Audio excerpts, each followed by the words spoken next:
ജപം, മന്ത്രം, ധ്യാനം ഇവയെല്ലാം ഒരു സമുദായത്തിൻ്റേത് മാത്രമല്ല. ലോകത്ത് പല ആത്മീയ സംസ്കാരങ്ങളിലെല്ലാം മനുഷ്യനെ ഉള്ളിലേക്ക് നോക്കാൻ പ്രേരിപ്പിക്കുന്ന ഒന്നാണ്. ഹിന്ദുക്കൾ രുദ്രാക്ഷം ഉപയോഗിക്കുന്നു, ജപിക്കുന്നു. ക്രിസ്ത്യാനികൾ കൊന്ത ഉപയോഗിക്കുന്നു, മുസ്ലിങ്ങളും അതുപോലെ തന്നെ. എന്നാൽ ഇതിൻ്റെയൊക്കെ പിന്നിലൊരു മനഃശാസ്ത്രം ഉണ്ടെന്നും നമ്മുടെ ശരീരവും ആത്മാവും എല്ലാം ഇഴുകിച്ചേരുന്ന ഒരു പ്രോസസ്സാണ് ഈ ജപം, മന്ത്രം, ധ്യാനം എന്നൊക്കെയാണ് പറയപ്പെടുന്നത്. സജിചേട്ടനാണ് ഇതിനെപ്പറ്റി പറയാൻ ആധികാരികത ഉള്ള ഒരാൾ. നമ്മളുടെ ഹൃദയവും ബുദ്ധിയും രണ്ട് രീതിയിലാണ് പ്രവർത്തിക്കുക. നമ്മുടെ ഹൃദയത്തിന്, നമ്മുടെ ഇമോഷൻസിന് എപ്പോഴും റിപ്പീറ്റേഷൻ ഇഷ്ടമാണ്. നമുക്ക് ഇഷ്ടമുള്ള പാട്ട് വീണ്ടും വീണ്ടും കേൾക്കാൻ ഇഷ്ടമാണ്. അതുപോലെ നമുക്ക് ഇഷ്ടമുള്ള ഒരാളോട് എനിക്ക് നിന്നെ ഇഷ്ടമാണ്, ഐ ലവ് യു എന്ന് എത്ര പറഞ്ഞാലും നമുക്ക് മടുക്കില്ല. റിപ്പീറ്റ് ചെയ്ത് നമ്മൾ പറഞ്ഞുകൊണ്ടിരിക്കും. അത് ഇഷ്ടമുള്ള ആളാണ് കേൾക്കുന്നെങ്കിൽ അയാൾക്കത് റിപ്പീറ്റ് ചെയ്ത് കേട്ടാലും മതിയാവില്ല. ഒന്നുകൂടി പറയും എന്നെ ഇഷ്ടമല്ല നമ്മൾ ചോദിക്കുകയും ചെയ്യും. കാരണം ആ ഇഷ്ടവും സ്നേഹവും എത്ര പറഞ്ഞാലും നമുക്ക് മതിയാവില്ല, എത്ര കേട്ടാലും നമുക്ക് മതിയാവില്ല. റിപ്പീറ്റേഷനാണ് ഹൃദയത്തിന്റെ ലാംഗ്വേജ്. പക്ഷെ ബുദ്ധിക്ക് റിപ്പീറ്റേഷൻ ഇഷ്ടമല്ല. ശ്രദ്ധിച്ചിട്ടില്ലേ? ഒരിക്കൽ പറഞ്ഞ കഥ വീണ്ടും പറഞ്ഞാലും ബുദ്ധി പറയും ഇത് പറഞ്ഞല്ലേ എന്ന് പറയും. ഒരിക്കൽ പറഞ്ഞാലും വീണ്ടും പറഞ്ഞാൽ പറയും ഇത് എത്ര തവണ ഇത് പറയണത്, ഇത് ഞാൻ കേട്ടതല്ലേ എന്ന് പറയും. അപ്പൊ ബുദ്ധിക്ക് ഒരിക്കലും റിപ്പീറ്റേഷൻ ഇഷ്ടമല്ല. ഹൃദയത്തിന് എപ്പോഴും റിപ്പീറ്റേഷൻ ഇഷ്ടമാണ്. മന്ത്രം എന്ന് പറഞ്ഞാൽ റിപ്പീറ്റേഷനാണ്. മനസ്സിലാകുന്നുണ്ടോ? അപ്പോൾ മന്ത്രത്തിനെ ഒരു ഹൃദയത്തിന്റെ ഭാഷയാക്കി മാറ്റുക എന്ന് പറയുന്നത് അത്ര എളുപ്പമുള്ള കാര്യമല്ല. അങ്ങനെ മാറ്റുന്ന ആൾക്കാർ മാത്രമേ സ്ഥിരമായിട്ട് മന്ത്രത്തെ ജപിക്കാറുള്ളൂ. ഈ മന്ത്രജപം എന്ന് പറയുന്നത് ശരിക്കും ജപവും മനനവും ചേർന്നാണ്. അപ്പോൾ അവിടെ ബോർഡം വരും. തുടക്കത്തിൽ ഭയങ്കരമായിട്ട് ബോറടിക്കും. ഈ ബോറടിയിലായിരുന്നെങ്കിൽ ഈ ലോകത്തുള്ള എല്ലാവരും ജപിച്ച് ഭയങ്കര വലിയ സംഭവങ്ങളായി മാറിയേനെ. പക്ഷെ എന്തുകൊണ്ടാണ് നമുക്ക് ആ നമ്മളുടെ ജപത്തെ കണ്ടിന്യൂ ചെയ്യാൻ പറ്റാത്തതെന്ന് വെച്ചാൽ ആ കൺസിസ്റ്റൻസി നമുക്ക് കിട്ടില്ല. ജപത്തിന്റെ കാര്യത്തിലും കിട്ടുന്ന ആൾക്കാർ വളരെ കുറവാണ്. സ്ഥിരമായിട്ട് ജപിക്കുക എന്ന് പറയുന്നത് ഒരു വലിയ അനുഗ്രഹമാണ്, അതൊരു വലിയ ക്വാളിറ്റിയാണ്, അതൊരു ഗംഭീര ഹാബിറ്റാണ്. പക്ഷെ അതിലേക്ക് എത്താനായിട്ട് നമ്മുടെ മനസ്സ് സമ്മതിക്കില്ല. കാരണം നമ്മുടെ മനസ്സിന് ഈ റിപ്പീറ്റേഷൻ ഇഷ്ടമല്ല. അത് മനസ്സ് ബോറടിക്കും. എന്ത് സംഗതി റിപ്പീറ്റ് ചെയ്താൽ മനസ്സിന് ബോറടിക്കും. അപ്പൊ അതുകൊണ്ടാണ് അത് ഇമോഷണലായിട്ട് മാറണം. നമ്മളുടെ ഹാബിറ്റോ നമ്മുടെ പ്രകൃതവുമായിട്ട് മാറുന്നത് വരെ നിരന്തരമായിട്ട് അത് ചെയ്ത് പിന്നെ അതൊരു റിതം സെറ്റ് ചെയ്യാൻ തുടങ്ങും. നമ്മുടെ ലൈഫിൽ ഒരു താളം സെറ്റ് ചെയ്യാൻ തുടങ്ങും. ഇപ്പോൾ ഫോർ എക്സാമ്പിൾ ഓം നമ ശിവായ, അത് ചാൻഡ് ചെയ്ത് എല്ലാ സിറ്റുവേഷനിലും ഓം നമ ശിവായ ഇങ്ങനെ കയറി വരുന്ന ഒരു സാഹചര്യം നമ്മുടെ ലൈഫിൽ ഉണ്ടാവാൻ തുടങ്ങും. നോക്ക്, നമ്മുടെ മൈൻഡിന്റെ ടെൻഡൻസി എന്ന് പറയുന്നത് എപ്പോഴും ഒന്നെങ്കിൽ പാസ്റ്റിലോട്ട് പോവുക, ഇല്ലെങ്കിൽ ഫ്യൂച്ചറിലോട്ട് പോവുക എന്നുള്ളതാണല്ലോ. കഴിഞ്ഞു പോയ കാര്യങ്ങൾ ആലോചിച്ച് ഇങ്ങനെ വിഷമിച്ചിരിക്കുക, അല്ലെങ്കിൽ വരാൻ പോകുന്ന കാര്യങ്ങൾ ആലോചിച്ച് ഉത്കണ്ഠപ്പെടുക. ഇതാണ് എപ്പോഴും മനസ്സ് ചെയ്തുകൊണ്ടേയിരിക്കുന്ന ഒരു പ്രകൃതം, എപ്പോഴും ചെയ്തുകൊണ്ടേയിരിക്കുന്ന ഒരു പ്രകൃതം. ഇതിൽ നിന്ന് നമുക്കൊരു ബ്രേക്ക് കിട്ടുന്നേയില്ല. അപ്പൊ ഇതിൽ നിന്നൊരു ബ്രേക്ക് കിട്ടുക എന്ന് പറഞ്ഞാൽ ഒരു വലിയ കാര്യമാണ്. നോക്ക്, അപ്പോൾ ജപം ഇവിടെ ചെയ്യുന്നത് ഇതിന്റെ ഇടയിൽ ഒരു ഇടപെടൽ നടത്തുകയാണ്. എന്ത്? ആ പാസ്റ്റിലേക്കും ഫ്യൂച്ചറിലേക്കും പോകുന്ന മനസ്സിനെ ഒന്ന് പ്രസന്റ് മൂമെന്റിലേക്ക് കൊണ്ടുവരാനുള്ള ഒരു ഇടപെടൽ നടത്തുകയാണ് എന്ത്? ജപം എന്ന് പറയുന്നത്. അപ്പോൾ ജപിച്ചാൽ ദൈവത്തെ പ്ലീസ് ചെയ്യാന്നുള്ള ഒന്നല്ല. നിങ്ങൾ അറബിയിൽ ജപിച്ചോളൂ, സംസ്കൃതത്തിൽ ജപിച്ചോളൂ, മലയാളത്തിൽ ജപിച്ചോളൂ, എന്ത് ഭാഷയിൽ വേണമെങ്കിലും നിങ്ങൾ ജപിച്ചോളൂ, ഏത് ദൈവത്തെ ഓർത്ത് വേണമെങ്കിലും നിങ്ങൾ ജപിച്ചോളൂ. ജപത്തിന്റെ ഉദ്ദേശം, നമ്മൾ ഗുരുദേവ് ശ്രീ രവിശങ്കർജി പറയാറുണ്ട്, അദ്ദേഹം പറയുന്നത് മൈൻഡിന് എപ്പോഴും ഇങ്ങനെ തിങ്ക് ചെയ്തോണ്ടിരിക്കണം. മൈൻഡിന്റെ സ്വഭാവം അതാണ്. ചിന്തിച്ച് കൂട്ടുക എന്നുള്ളതാണ് മൈൻഡിന്റെ സ്വഭാവം. അത് നമ്മൾ പറയും ഓവർ തിങ്കിങ്. ലോകത്ത് ഒരു ഭൂരിപക്ഷം ആൾക്കാരും ഓവർ തിങ്കേഴ്സ് തന്നെയാണ്. എല്ലാവരും ഇങ്ങനെ ചിന്തകളിൽ ജീവിക്കുന്ന ആൾക്കാരാണ്. നമ്മൾ ഡ്രൈവ് ചെയ്യുമ്പോഴും ചിന്തിക്കുന്നുണ്ട്, ഭക്ഷണം കഴിക്കുമ്പോഴും ചിന്തിക്കുന്നുണ്ട്, ഒരാളോട് സംസാരിക്കുമ്പോഴും നമ്മൾ ചിന്തിക്കുന്നുണ്ട്. നമ്മുടെ ചിന്ത എന്ന് പറയുന്നത് ഒരു ബാക്ക്ഗ്രൗണ്ട് മ്യൂസിക് പോലെ നമ്മുടെ കൂടെ എപ്പോഴും സ്ഥിരമായിട്ടുണ്ട്. പിന്നെ ആ ബാക്ക്ഗ്രൗണ്ട് മ്യൂസിക് സാഡ് മ്യൂസിക് ആണോ എന്നുള്ളത് മാത്രം നോക്കിയാൽ മതി. പക്ഷെ ഈ മ്യൂസിക് എന്തായാലും ഉണ്ട്. ഓരോരുത്തർക്കും ഓരോ മ്യൂസിക് ആയിരിക്കും എന്ന് മാത്രം. ചില ആൾക്കാർക്ക് ചിലപ്പോൾ ഹൊറർ മ്യൂസിക് ആയിരിക്കും. അപ്പൊ എന്ത് ചിന്തിക്കുന്നു എന്നുള്ള അനുസരിച്ചിട്ടാണല്ലോ അത്. അപ്പൊ ചിന്ത എല്ലാവർക്കും ഉണ്ട്. അപ്പോൾ ഈ ചിന്തകളില്ലാത്ത ഒരു അവസ്ഥ എന്ന് പറയുന്നത് ഭയങ്കര ശാന്തതയും സമാധാനവും ഒക്കെ തരുന്ന മനോഹരമായിട്ടുള്ള ഒരു അവസ്ഥയാണ്. ആ അവസ്ഥയിലേക്ക് എത്തിക്കാൻ വേണ്ടിയിട്ടുള്ള ഒരു ഉപകരണമാണ് ശരിക്കും പറഞ്ഞാൽ ജപം എന്ന് പറയുന്നത്. ശരിക്കും ഇപ്പൊ നമ്മൾ നമ്മുടെ മനസ്സിനെ ഡിസ്ട്രാക്ട് ചെയ്തുകൊണ്ട് വേറെ വഴി കൂടി കൊണ്ടുപോകല്ലേ. ഇതൊന്നും ആലോചിച്ച് സങ്കടപ്പെടണ്ട, അല്ലെങ്കിൽ ഫ്യൂച്ചറിനെ പറ്റി ആങ്ഷ്യസ് ആവണ്ട. ജപിച്ചുകൊണ്ട് പ്രസന്റിൽ നിന്നുകൊണ്ട് എക്സാക്ട്ലി അതാ ഞാൻ പറഞ്ഞത്. അപ്പൊ മൈൻഡ് നീഡ് സംതിങ് ടു ചൂ. മനസ്സിന് ഒന്നെങ്കിൽ എന്തെങ്കിലും ആലോചിച്ചുകൊണ്ടിരിക്കണം. അപ്പൊ ഈ ആലോചനക്ക് പകരം ഒരു സബ്സ്റ്റിറ്റ്യൂട്ട് ഫുഡ് കൊടുക്കുകയാണ് എന്ത്? നമ്മള് ഈ ജപം എന്ന് പറയുന്നത്. നീ അതും ഇതും ആലോചിക്കാണ്ട് ജപത്തിൽ ശ്രദ്ധിക്കും. അപ്പോൾ ജപത്തിൽ ശ്രദ്ധിക്കുമ്പോൾ എന്താ ഗുണം വെച്ചിട്ടുണ്ടെങ്കിൽ നമ്മുടെ മൈൻഡ് എപ്പോഴും നമ്മൾ എത്ര പറഞ്ഞാലും നെഗറ്റീവ്. നമ്മളെല്ലാവരും ഈ തിങ്കേഴ്സ് എന്ന് പറഞ്ഞാൽ അത് നെഗറ്റീവാണ് എപ്പോഴും, അല്ലെങ്കിൽ തിങ്കിങ് തന്നെ നെഗറ്റീവാണെന്ന് ഞാൻ പറയാം. കാരണം ഒരുപാട് ചിന്ത എപ്പോഴും അവസാനിക്കുന്നത് നെഗറ്റിവിറ്റിയിലേ അവസാനിക്കുള്ളൂ. അപ്പോൾ നമ്മുടെ മൈൻഡിന്റെ ഈ ടെൻഡൻസി മനസ്സിലാക്കിയിട്ട് അങ്ങോട്ട് സ്ലിപ്പ് ചെയ്യാതെ പോകാതിരിക്കാൻ വേണ്ടിയിട്ട് ജപത്തിൽ കയറി പിടിച്ചാൽ ഇപ്പോൾ ഒരു സിറ്റുവേഷൻ വരികയാണ്, പെട്ടെന്ന് ഒരു മെസ്സേജ് വരികയാണ്, അത്യാവശ്യമായിട്ട് കാണണം, അത്യാവശ്യമായിട്ട് കാണണമെന്ന് മാത്രമേ മെസ്സേജ് ഉള്ളൂ. ഈ അത്യാവശ്യമായിട്ട് കാണണം എന്നുള്ള മെസ്സേജിന് നമ്മൾ ചിന്തിച്ചു കൂട്ടുന്ന കുറേ സംഭവങ്ങളുണ്ട്. എന്തെങ്കിലും പറ്റിയിട്ടുണ്ടാവോ, എനിക്ക് എന്തെങ്കിലും പ്രശ്നം വരുമായിരിക്കോ, എന്തെങ്കിലും മോശം വാർത്ത പറയാനായിരിക്കോ, ഇങ്ങനത്തെ ചിന്തകൾ ഈ ജപം നമ്മളെ രക്ഷിക്കും. മനസ്സിലാവുന്നുണ്ടോ? അപ്പോൾ ഇങ്ങനത്തെ ഒരു മെസ്സേജ് കാണുമ്പോൾ തന്നെ നമ്മുടെ മനസ്സിലേക്ക് നമ്മൾ ഒന്നും ചിന്തിക്കാണ്ട് ഓം നമഃ ശിവായ, ഓം നമഃ ശിവായ, ഓം നമഃ ശിവായ. ഞാൻ ഫോർ എക്സാമ്പിൾ ഓം നമഃ ശിവായ കേട്ടോ, ഇതിന് പകരം എന്ത് ദൈവത്തിനെയും എവിടെയും എന്തിനേയും പ്ലേസ് ചെയ്യാം. അപ്പോൾ അത് നമ്മുടെ ഉള്ളിൽ വരുമ്പോൾ ഈ ചിന്തകളിലേക്ക് മനസ്സ് പോകാണ്ട് ജപത്തിലേക്ക് ശ്രദ്ധിക്കും. അപ്പോൾ ജപത്തിൽ എക്സ്പേർട്ട് ആയിട്ടുള്ള ആൾക്കാർക്ക് അറിയാം, അവരിപ്പോൾ ഒരു വണ്ടി ആക്സിഡന്റ് ആയി കഴിഞ്ഞാൽ അവരുടെ മനസ്സിലേക്ക് ആദ്യം വരുന്നത് അയ്യോ അമ്മ എന്നായിരിക്കില്ല, അവർ ഓം നമഃ ശിവായ എന്നായിരിക്കും. മനസ്സിലാവുന്നുണ്ട്? അപ്പോൾ എന്ത് സിറ്റുവേഷനിലും ഓട്ടോമാറ്റിക്കലി ഈ ജപം കയറി വരും. അതായത് സിനിമയിലെ ഒരു തീം മ്യൂസിക് പോലെ, സിനിമയിൽ കണ്ടിട്ടില്ലേ, ചില സിനിമകൾക്ക് ഒരു പർട്ടിക്കുലർ തീം മ്യൂസിക് ഉണ്ടാവും, ത്രൂ ഔട്ട് ആ സിനിമയുടെ തീം മ്യൂസിക് അതായിരിക്കും. അപ്പോൾ നമ്മളുടെ ലൈഫിൽ ഒരു നമ്മൾ വറി ചെയ്യാന്നുള്ള ഒരു തീം മ്യൂസിക് ഉള്ള ആൾക്കാരാണ് നമ്മളെല്ലാവരും. എന്തും ആലോചിച്ച് വിഷമിക്കുക എന്നുള്ള തീം മ്യൂസിക് ആണ് ഭൂരിപക്ഷം ആൾക്കാരും കൊണ്ടു നടക്കുന്ന ഒരു തീം മ്യൂസിക്. അതിനെ ഒന്ന് റീപ്ലേസ് ചെയ്തിട്ട് ഒരു ജപം കൊണ്ടുവരിക എന്നുള്ളതാണ് ഏറ്റവും വൈസ് ആയിട്ടുള്ള സംഭവം. അവിടെയാണ് ജപത്തിന്റെ ബ്യൂട്ടി എന്ന് പറയുന്നത്. മനസ്സിലാവുന്നുണ്ടോ? അപ്പൊ കാട് കയറാൻ നമ്മുടെ മനസ്സിനെ കാട് കയറാൻ അതെ, അങ്ങനെ നമ്മൾ നോക്ക്, ലൈഫ് എന്ന് പറയുന്ന പ്രോബ്ലം മുഴുവനും ക്രിയേറ്റ് ചെയ്യണ മൈൻഡാണ്. കറക്റ്റ് അല്ലേ? റിയാലിറ്റിയിൽ പ്രോബ്ലം വളരെ കുറവാണ്. ഒരു 80-90% നമ്മുടെ മൈൻഡിന്റെ ഇമാജിനേഷനാണ് നമ്മുടെ പ്രോബ്ലം, ഇല്ലേ? ലൈഫിൽ സിറ്റുവേഷൻ മാത്രമേ ഉള്ളൂ. ആക്ച്വലി പ്രോബ്ലം എന്ന് പറഞ്ഞ സംഗതി ഇല്ല. പക്ഷെ സത്യത്തിൽ നമുക്ക് ലൈഫിൽ സിറ്റുവേഷൻ മാത്രമേ ഉള്ളൂ. ആ സിറ്റുവേഷനെ പ്രോബ്ലമാറ്റിക് ആയിട്ട് എടുക്കാം, അല്ലാതെ എടുക്കാം. ഇതൊക്കെ നമുക്ക് ഫീൽ ചെയ്യണ പോലെ, നമ്മൾ കെയർ ചെയ്യണ പോലെ, നമ്മൾ അതിലേക്ക് കൊടുക്കുന്ന നമ്മുടെ തോട്ട്സിന്റെ സ്റ്റൈൽ പോലെ. അപ്പോൾ ദർ ഇസ് ഓൺലി സിറ്റുവേഷൻ. അപ്പോൾ നമ്മൾ കാണുന്ന ഒരു ചെറിയ സിറ്റുവേഷനെ നമുക്ക് വേണമെങ്കിൽ ഒരു ചെറിയ സിറ്റുവേഷനെ വലുതാക്കിയിട്ട് നമ്മുടെ മൈൻഡ് പ്രൊജക്ട് ചെയ്യും. അതല്ല, വലിയൊരു സിറ്റുവേഷനെ ചെറുതാക്കിയിട്ട് നമ്മുടെ മൈൻഡിനെ നിസ്സാരവൽക്കരിക്കാനേ നമ്മുടെ മൈൻഡിന് സാധിക്കും. അപ്പോൾ ഇതെല്ലാം സിറ്റുവേഷനെ നമ്മുടെ മൈൻഡിന്റെ ഇമാജിനേഷനെ ആശ്രയിച്ചിട്ടാണ് ഇരിക്കുന്നത്. അപ്പൊ മൈൻഡിന്റെ ഈ വൈൽഡ് ഇമാജിനേഷൻ, അങ്ങനെ ഞാൻ പറയാം, മൈൻഡ് ഒരു വൈൽഡ് ഇമാജിനേഷനിലേക്ക് പോകുന്ന ഒരാളാണ് നമ്മുടെ മനസ്സ്. അതായത് നമ്മൾ ഈ ക്രിയേറ്റിവിറ്റിക്ക് ഒരു കുറവില്ലാത്ത ആൾക്കാരാട്ടോ.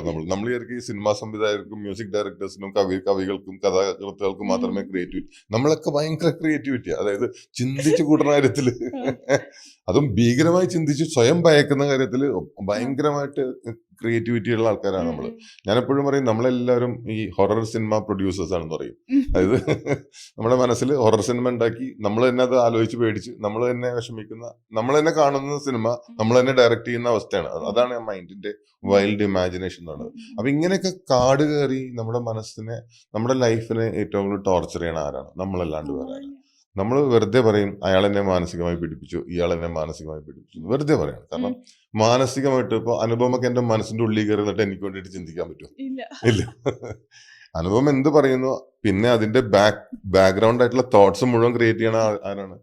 ഞാൻ തന്നെയാണ്. അപ്പോൾ എന്റെ മനസ്സിനെ ഒരു പരിധി വരെ നിയന്ത്രിക്കാൻ ഉറപ്പായിട്ടും ജപം സഹായിക്കും. അപ്പൊ ഈ ജപത്തിന്റെ വേറെ പല വേർഷൻസും ഞാനിപ്പോ ഒരു സിനിമയിലുണ്ട്, ഇങ്ങനെ ഒരാള് ഇങ്ങോട്ട് ആർഗ്യൂ ചെയ്യുന്നു, അപ്പൊ തിരിച്ച് ആർഗ്യൂ ചെയ്യാണ്ടിരിക്കാൻ ഒരു ഗ്ലാസ് വെള്ളം കൊണ്ട് ഭാര്യ വേഗം കൊടുക്കുന്നു, എന്നിട്ട് വായില കവള് കൊള്ളിച്ചോ എന്ന് പറയുന്ന വിധത്തില്.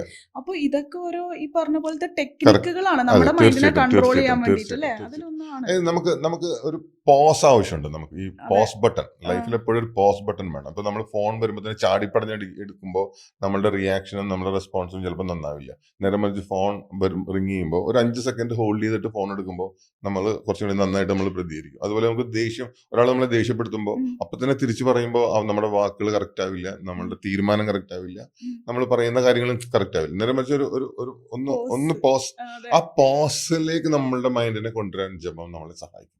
കാരണം പോസ് ഭയങ്കര ഇമ്പോർട്ടന്റ് ആണ്.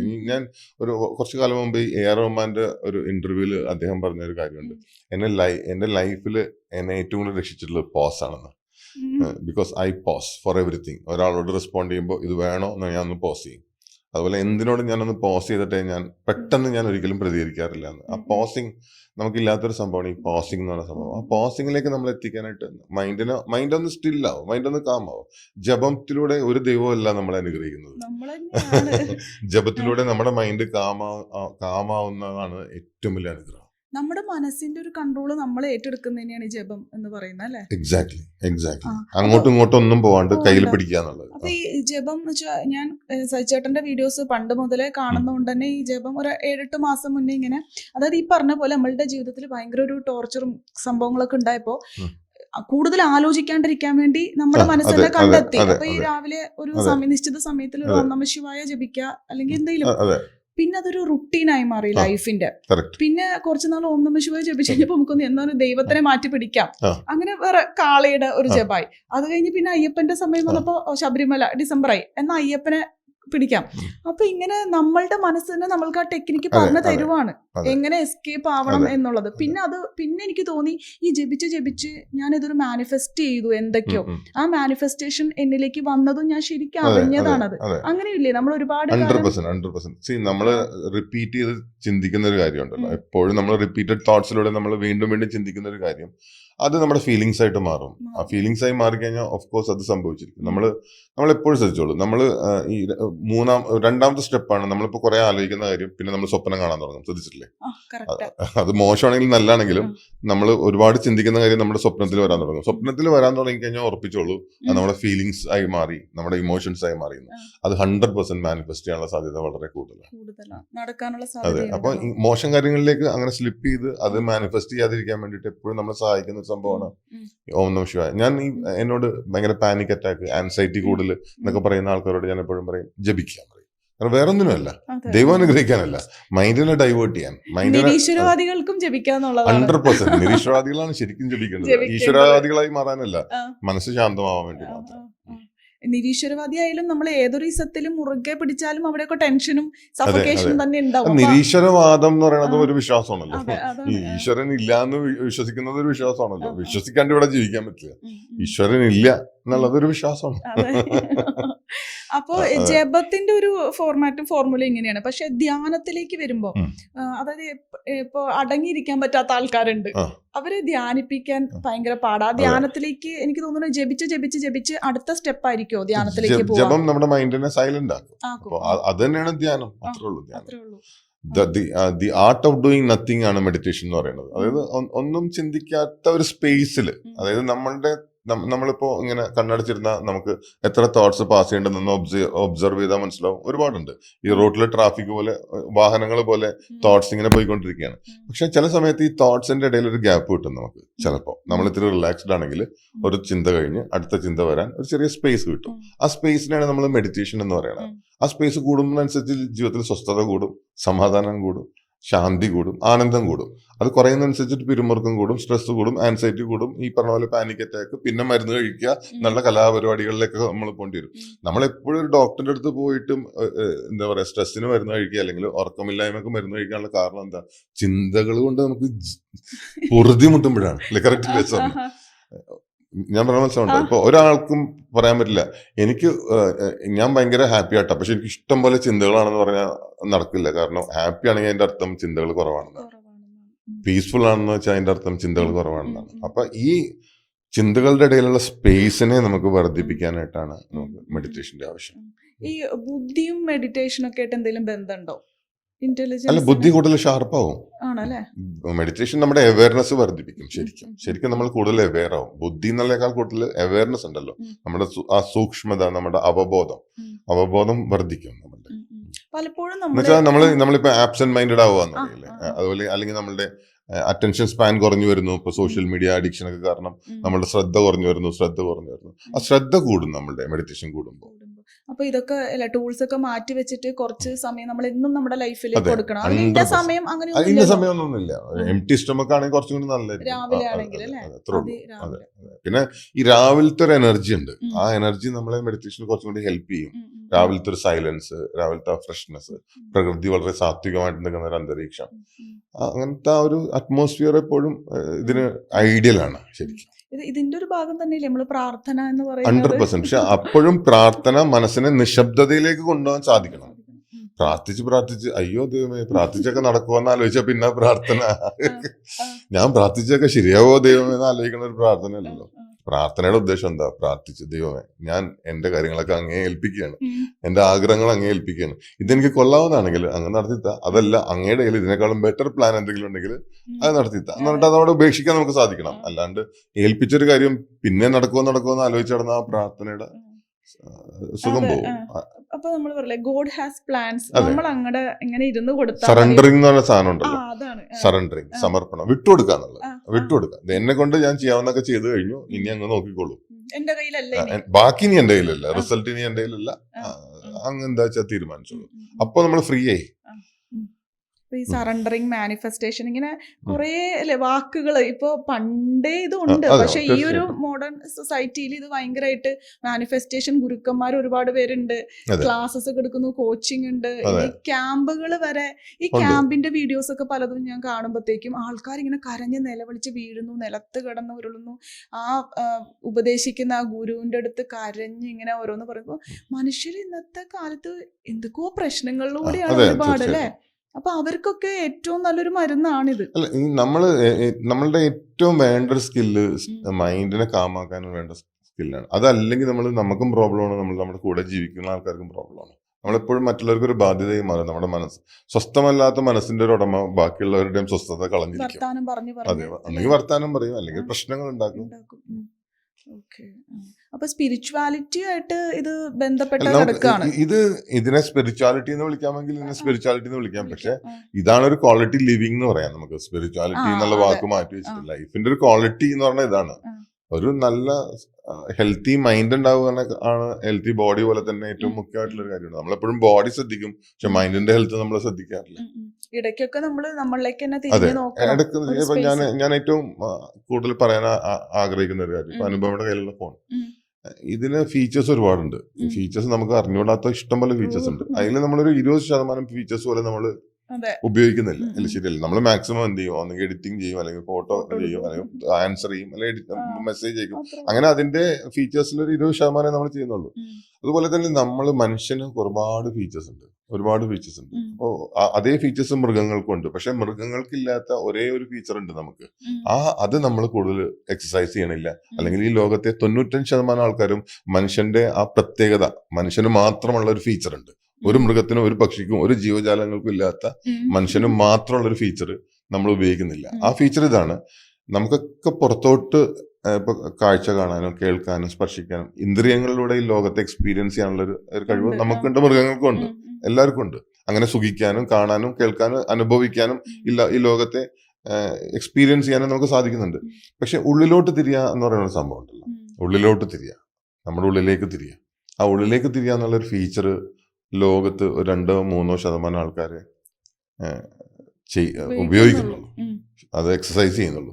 അത് ചെയ്യുന്ന ആൾക്കാരുടെ ലൈഫിന്റെ ക്വാളിറ്റി വ്യത്യാസം തന്നെ ഉണ്ടാവും. അവരെ കൊണ്ട് ബാക്കിയുള്ളവർക്കും സമാധാനം ഉണ്ടാവും, അവർക്കും സമാധാനം. അവരുടെ പ്രസൻസ് തന്നെ ബാക്കിയുള്ളവർക്ക് ഒരു ആശ്വാസമായിരിക്കും.